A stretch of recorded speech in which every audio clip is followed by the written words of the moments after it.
दिल आबाद कहाँ रह पाएगा उसको भुला देने से। दिल आबाद कहाँ रह पाएगा उसको भुला देने से। मोबाइल वीरान हो जाता है, मोबाइल वीरान हो जाता है उसकी एक तस्वीर मिटाने से। ये जीवन में उतार चढ़ाव चलते रहता है, लेकिन एक जीवन का हिस्सा ये भी है पढ़ाई लिखाई। अब आप लोग मन से पढ़ाई लिखाई कीजिए। 11 तो गुजर गया है ना, 12th में पहुंच चुके हैं। बढ़िया से पढ़िए, तभी जीवन में आप आगे जाइएगा। और ये जो तस्वीर हटा देने के बाद भी जो भुलाया नहीं जाता है, अगर उसको पाना है तो बढ़िया से पढ़िए, तभी वो मिलेगी आपको जीवन में। अन्यथा फिर वही कपिल शर्मा में जो बोलता है ना, है कि नहीं, आप समझ ही गए। चलिए स्टार्ट करते हैं। हमारा जो टॉपिक है केमिस्ट्री का, पिछले टॉपिक्स में हम लोग पढ़ रहे थे सॉलिड्स के बारे में, टाइप ऑफ सॉलिड के बारे में जाने थे, क्रिस्टलाइन सॉलिड के बारे में, कि जो हमारे पास क्रिस्टलाइन सॉलिड है वो आयनिक सॉलिड होता है। हमारे पास आपका मोलिक्यूलर सॉलिड होता है, हमारा जो है आपका कोवैलेंट सॉलिड होता है, मेटालिक सॉलिड होता है। लेकिन आज उससे आगे हम जानेंगे यूनिट सेल के बारे में और टाइप ऑफ यूनिट सेल के बारे में। साथ में और भी इसमें इम्पोर्टेंट बात है जो जानते हैं, बहुत ही इम्पॉर्टेंट है। देखिए केमिस्ट्री का फर्स्ट चैप्टर है सॉलिड स्टेट, और ये केमिस्ट्री को 3 पार्ट्स में डिवाइड करते हैं, फिजिकल केमिस्ट्री, ऑर्गेनिक, इनऑर्गेनिक। तो फिजिकल केमिस्ट्री है। फिजिकल से आदमी देखिए फिजिक्स से ऐसे भी दूर भागता है, लोग समझ रहे हैं ना, क्योंकि केमिस्ट्री के अंदर मोहब्बत दिखाई देता है और फिजिक्स के अंदर उसको अपना प्यार का गड्ढा दिखाई देता है, इसीलिए। लेकिन एक केमिस्ट्री पढ़ रहे हैं तो केमिस्ट्री के अंदर एक पार्ट है फिजिकल केमिस्ट्री का, उसके बारे में हम लोग जानेंगे, है ना। तो यहाँ पे जो है यूनिट सेल किसको कहते हैं, देखिए छोड़ दीजिए यूनिट सेल क्या होता है। घर बनाते हैं तो घर बनाने के लिए सबसे महत्वपूर्ण चीज़ क्या है। आज के ज़माने में पक्का घर के बारे में बात बोल रहे हैं, ये मत बोल दीजिएगा कि लकड़ी वाला घर के बारे में, है ना। आसाम उसाम में चले जाइए, अरुणाचल में चले जाइए, तो वहाँ भी लकड़ी वाला घर बनाया जाता है। क्यों? क्योंकि वहाँ पे लकड़ी ज़्यादा होता है, वहाँ जंगल ज़्यादा है। और उससे भी खतरनाक बात, क्योंकि वहाँ पे संवेदनशील है, कभी भी वहाँ पे आपका भूस्खलन हो जाता है, लैंड स्लाइड हो जाता है जिसको बोलते हैं। इसके कारण वहाँ लोग पक्के घर बनाते नहीं हैं। ऐसा नहीं है कि वहाँ पक्के घर नहीं हैं, है, ठीक है।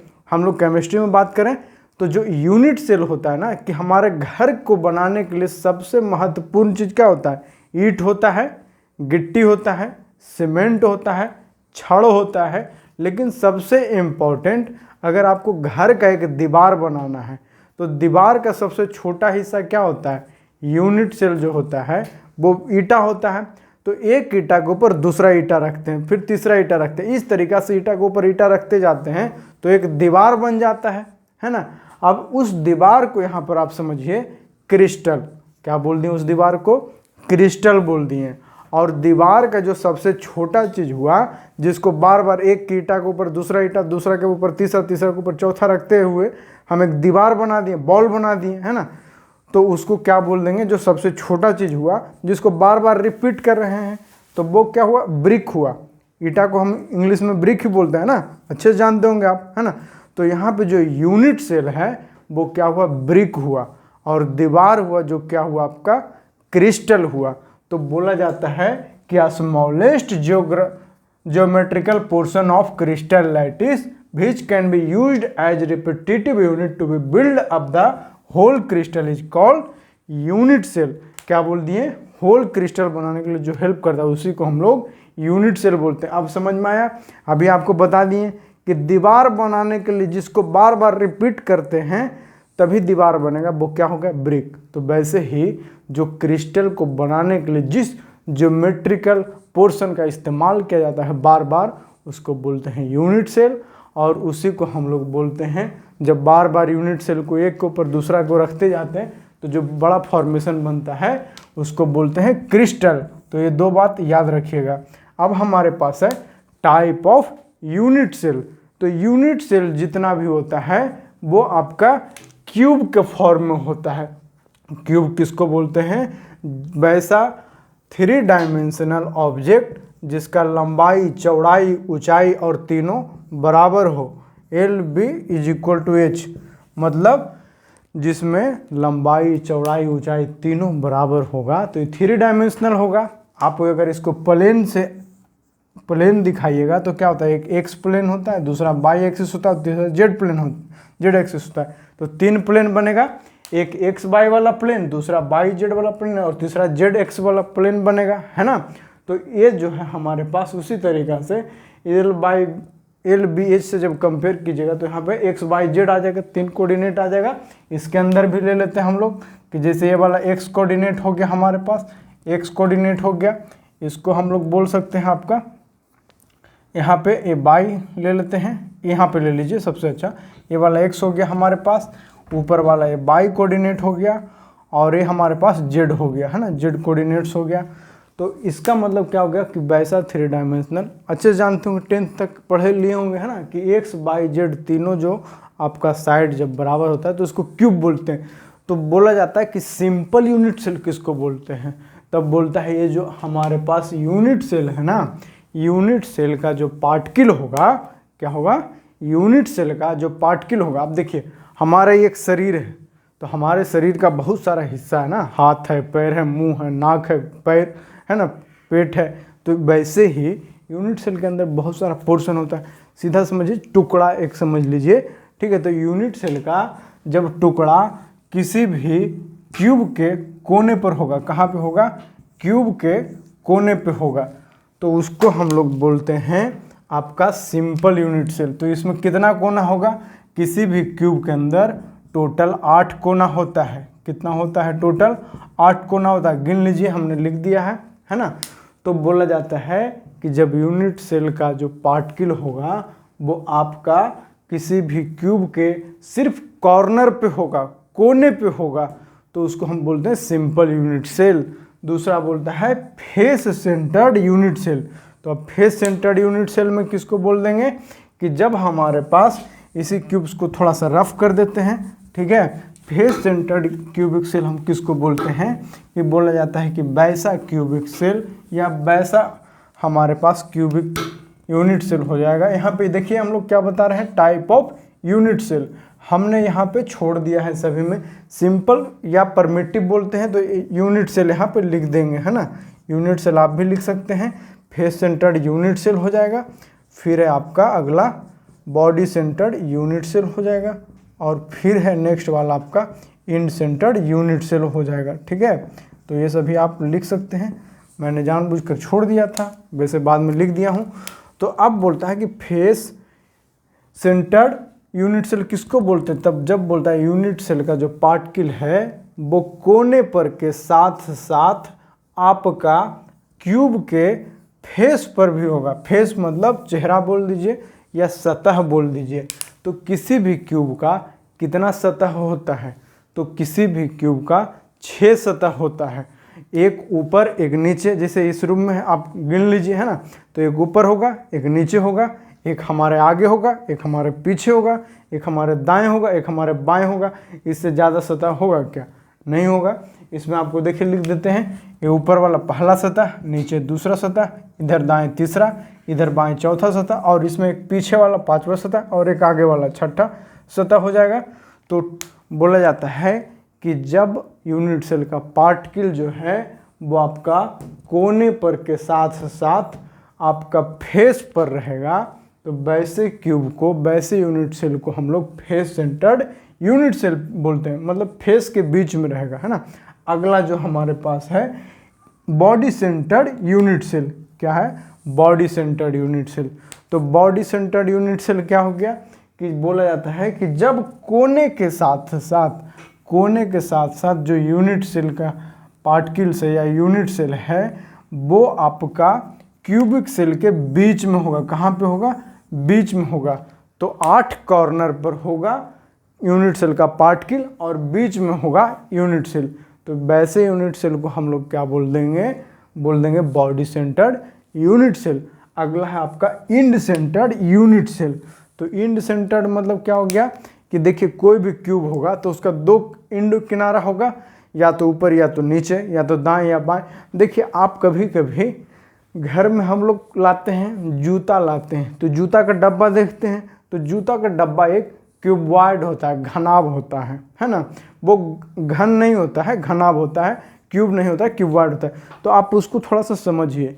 जूता के डब्बा को आप जब खोलते हैं तो मुख्य रूप से कितने तरफ से खुलता है? दो तरफ से, एक दाएं एक बाएं, या आगे या पीछे, चारों तरफ से उसको नहीं खोल सकते है ना। तो वैसे ही बोला जाता है कि जब कोई भी क्यूब होगा हमारे पास तो उसमें जो पार्टिकल होगा उसके कोने पर के साथ साथ सिर्फ और सिर्फ कोई भी दो अपोजिट सतह के ऊपर, कोई भी दो अपोजिट सतह, जैसे हम ले लेते हैं एक ऊपर सतह और एक नीचे वाला सतह, ठीक है। तो इस पर जो यूनिट सेल, इस यूनिट सेल को क्या बोल देंगे हम लोग? End centred unit cell. मतलब क्या हो गया कि जब यूनिट सेल का पार्टिकल 8 कोने के साथ साथ कोई भी दो अब उल्टे सतह पर रहेगा, या तो ऊपर नीचे या दाएं बाएं या आगे पीछे, तो वैसे यूनिट सेल को हम लोग क्या बोल देंगे? इंड सेंटर्ड यूनिट सेल बोल देंगे, है ना। अब देखिए, अभी तो आपको बता दिए कि हमारे पास सिंपल यूनिट सेल किसको बोलते हैं, फेस सेंटर्ड यूनिट सेल किसको बोलते हैं, बॉडी सेंटर्ड यूनिट सेल किसको बोलते हैं, इंड सेंटर्ड यूनिट सेल किसको बोलते हैं। अब सबसे महत्वपूर्ण बात जहाँ से क्वेश्चन बनता है, पूछा जाता है, ठीक है, कि बोला जाता है कि बताइए बाबू, सिंपल यूनिट सेल या परमिटिव यूनिट सेल में नंबर ऑफ पार्टिकल कितना होता है। अब आपका दिमाग चकराएगा कि नंबर ऑफ पार्टिकल क्या बोल रहा है भैया, कहाँ से आएगा? तो आपको निकालना सिखाएंगे ना। तो देखिए, सिंपल यूनिट सेल कैसा बनाए थे कि हमारे पास एक क्यूब होगा, ठीक है, और क्यूब के कितना कोना होता है? तो 8 कोना होता है। तो जब 8 कोना पर पार्टिकल होगा, ठीक है, तो 8 कोना पर जब पार्टिकल्स होगा तो हम उसको बोलेंगे आपका सिंपल या परमिटिव यूनिट सेल। तो टोटल कितना कोना हो गया? टोटल 8 कोना हो गया। तो हम लोग यहाँ पर 8 लिख दीजिए। अब समझिए आप कि जैसे ये एक डब्बा है, बॉक्स है, क्यूब है ना। तो एक क्यूब हमारे पास एक बना दिए। तो यहाँ पे एक क्यूब जो है हमारे पास, ये मान लेते हैं, ये कोना ले लिए। तो एक कोना पर कितना डब्बा ऐसा वाला टच कर सकता है? तो टोटल इसको लेकर तो जानते हैं कितना कर सकता है? टोटल 8 डब्बा टच कर सकता है। अब आप सोचिएगा कैसे सर 8 डब्बा कर सकता है? तो देखिए, एक कोना आप समझिए। जैसे देखिए, हमारा ये खड़ा है ना। आपको कैसे समझाएं? थोड़ा किताब दीजिए, किताब उसको दीजिए ना, उसको।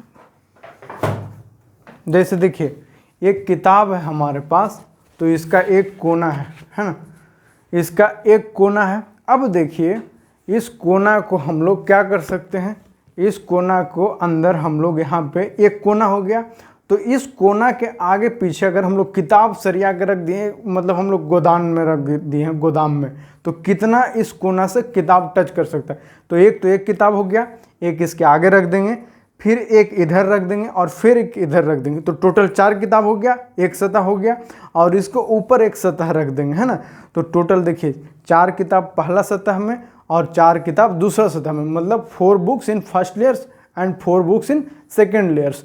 तो यहाँ पे इस कोना पे टोटल कितना किताब टच करेगा? इस किताब के अलावा टोटल 7 बुक और होगा, और इसको जब जोड़ देंगे तो 8 किताब होगा।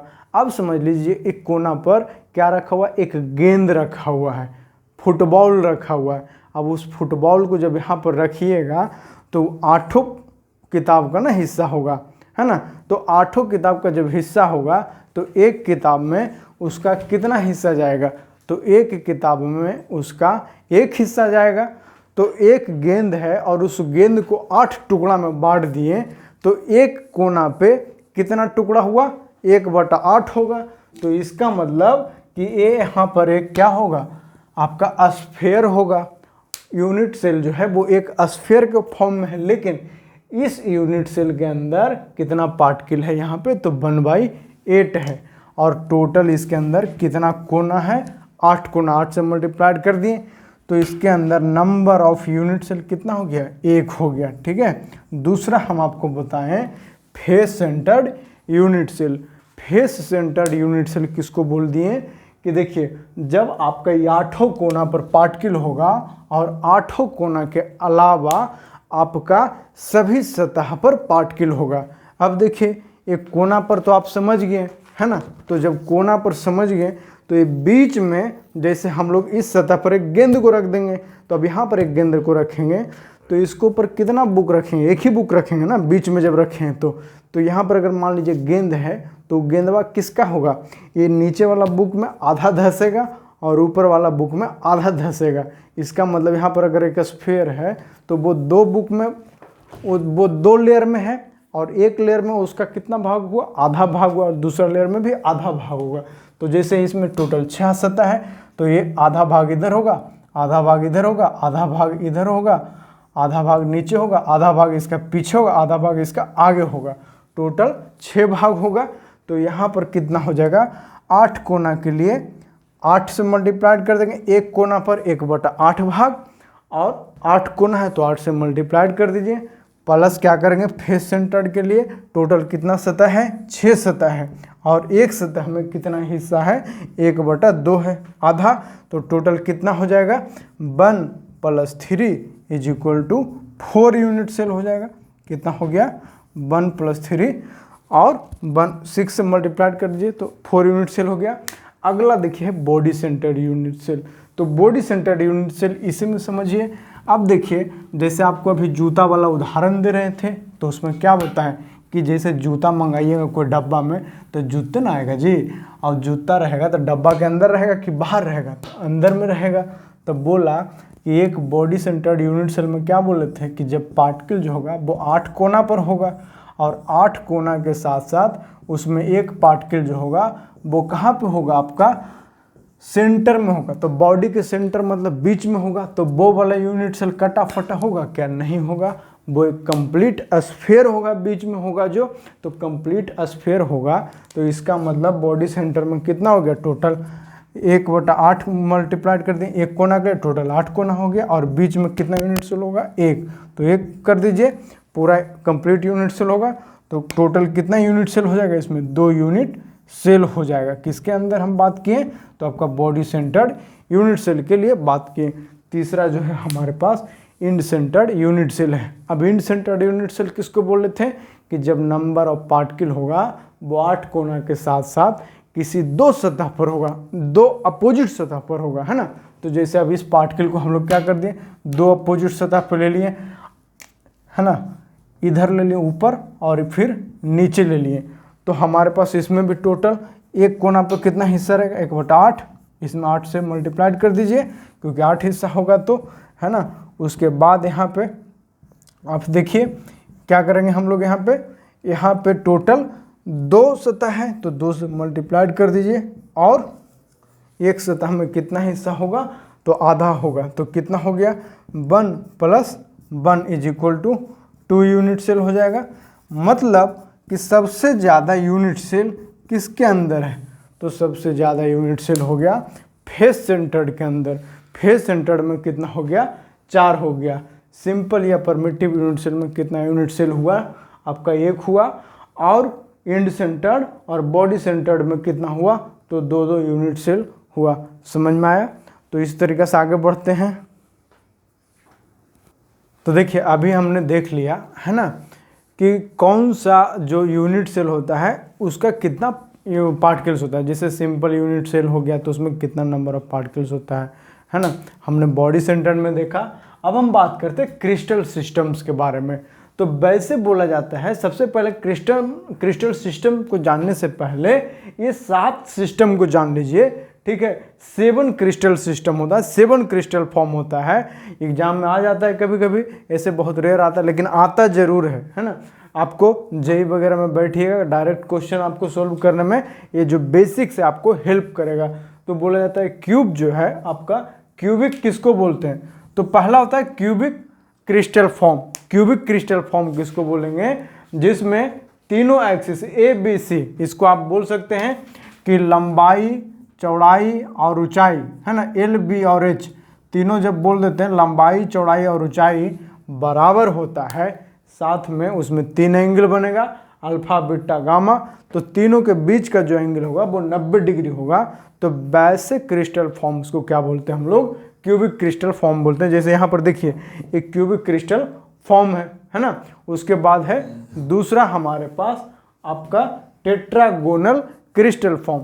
तो किसको बोलते हैं टेट्रागोनल क्रिस्टल फॉर्म? जिसमें लंबाई और चौड़ाई तो बराबर होगा लेकिन ऊंचाई बराबर नहीं होगा, या दूसरे शब्द में बोले कि जिसमें लंबाई चौड़ाई ऊंचाई तीनों में से कोई भी दो बराबर होगा, तीसरा बराबर नहीं होगा, साथ में सभी का सभी कोण जो है वो 90 डिग्री होगा, तो उसको बोलते हैं टेट्रागोनल क्रिस्टल फॉर्म बोलते हैं। तीसरा हमारे पास है रोम्बोहेड्रल। रोम्बोहेड्रल किसको बोलेंगे? जिसमें लंबाई चौड़ाई और ऊंचाई क्या होगा?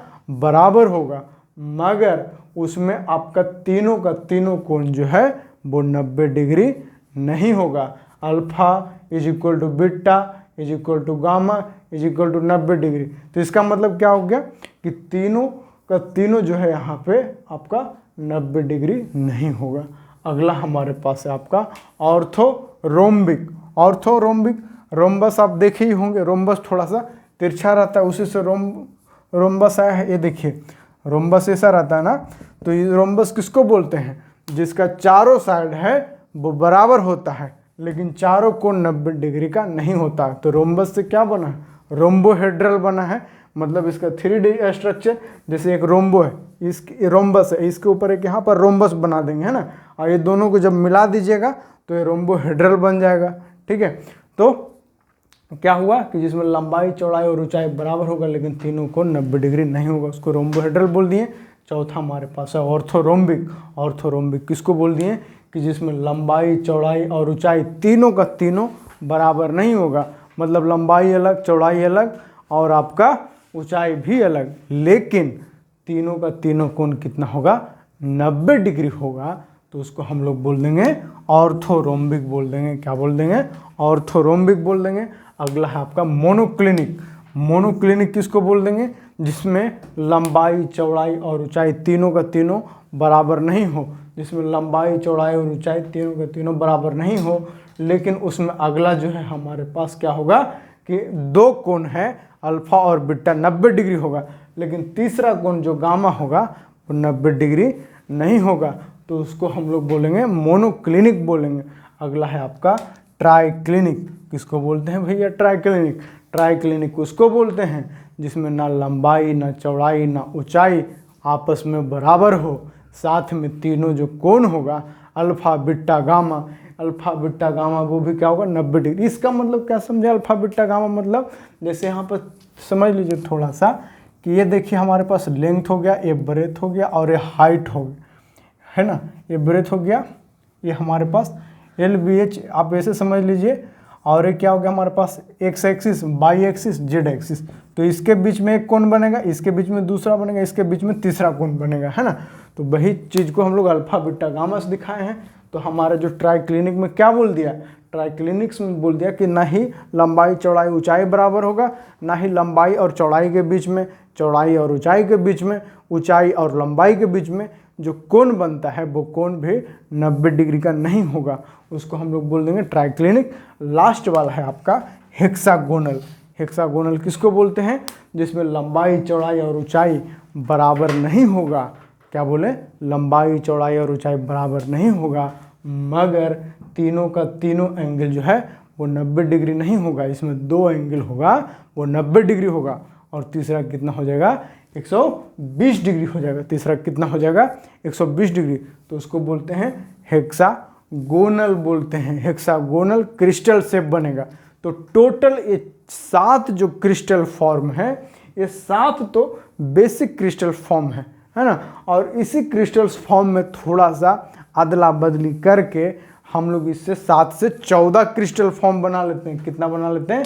14 ग्रुप में डिवाइड किया गया है। और इस 14 टाइप का जो क्रिस्टल बनता है इसको क्या नाम देते हैं? ब्रेवियस लैटिस बोलते हैं। क्या बोलते हैं?